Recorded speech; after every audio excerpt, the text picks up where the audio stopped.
Have fun out there.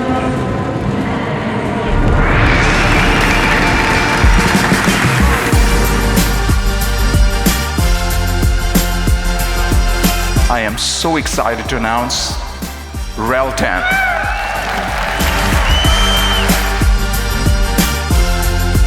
It's an exciting journey to get into something new.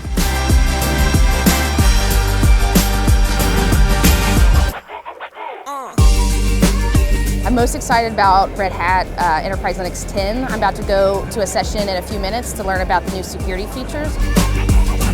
I'm interested in attending training courses on Ansible configuration as code.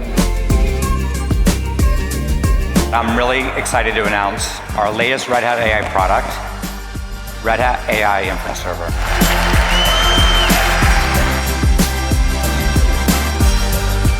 Hearing about the Inference server and vLLM is something that really piqued my interest. I'm most excited hearing about OpenShift Virtualization in the keynote and also exploring here in the expo hall.